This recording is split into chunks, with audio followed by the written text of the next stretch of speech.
विधिमंडळाची ही बैठक आहे। आगामी अर्थसंकल्प अधिवेशनासंदर्भात या बैठकीचं आयोजन करण्यात आलेलं आहे आणि आता ही बैठक काही वेळातच सुरुवात होणार आहे। आमदार या ठिकाणी यायला सुरुवात झालेली आहे। विधिमंडळ कामकाज समितीची आज बैठक होणार आहे। थोड्याच वेळात या बैठकीला सुरुवात होणार आहे। अर्थसंकल्पीय अधिवेशनाची रूपरेषा ठरवण्यासाठी या बैठकीचं आयोजन करण्यात आलेलं आहे। 3 मार्च पासून अर्थसंकल्पीय अधिवेशन होणार आहे आणि याच अधिवेशनाची रूपरेषा ठरवण्यासाठी आज विधिमंडळ कामकाज समितीची ही बैठक पार पडणार आहे आणि थोड्याच वेळात या बैठकीला सुरुवात होईल। 11 वाजता ही बैठक पार पडणार आहे। विधिमंडळ कामकाज समितीच्या बैठकीचं आयोजन करण्यात आले। 3 मार्च पासून सुरू होणाऱ्या अर्थसंकल्पीय अधिवेशनासंदर्भात ही महत्त्वाची बैठक आयोजित करण्यात आलेली आहे। अर्थसंकल्पीय अधिवेशनाची रूपरेषा ठरवण्यासाठी आजच्या विधिमंडळ कामकाज समितीच्या बैठकीमध्ये चर्चा केली जाणार आहे आणि थोड्याच वेळात म्हणजे 11 वाजता या बैठकीला सुरुवात होईल।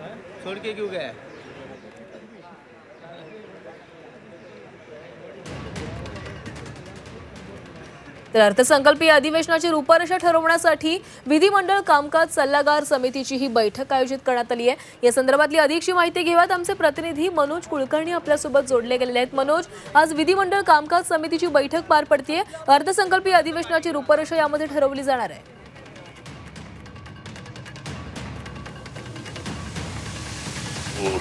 3 मार्च पासून सुरू होणार आहे आणि त्या दरम्यान 10 मार्चला अर्थसंकल्प सादर होणार आहे। त्या अनुषंगाने विधानसभा अध्यक्ष राहुल नार्वेकर यांनी ही बैठक बोलावलेली आहे। यामध्ये मुख्यमंत्री देवेंद्र फडणवीस, उपमुख्यमंत्री एकनाथ शिंदे, दुसरे उपमुख्यमंत्री अजित पवार यांच्यासह राष्ट्रवादी काँग्रेस, शिवसेना उद्धव बाळासाहेब ठाकरे गट, शिवसेना शिंदे गट याचे जे निमंत्रित सदस्य आहेत, त्याचबरोबर काही महत्त्वाचे मंत्री आहेत, ते यामध्ये उपस्थित राहणार आहे।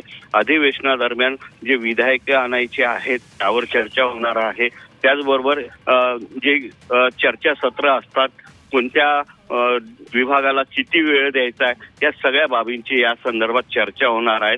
जे नवीन विधेयक येणार आहेत त्याच्यावर सुद्धा या संदर्भात चर्चा होणार आहे आणि त्याची रूपरेषा ठरवली जाणार आहे। त्यासाठी आता विधिमंडळाची 10-10:30 वाजता ही बैठक सुरू होणार आहे आणि त्यासाठी जितेंद्र आव्हाड असतील, त्याचबरोबर राम सातपुते असतील, राम शिंदे आहेत, ते या ठिकाणी पोहोचलेले पाहायला मिळत आहेत। आता जशी जशी वेळ जवळ येईल तसे सगळे मंत्री सुद्धा या ठिकाणी येतील आणि या बैठकीला सुरुवात होणार आहे।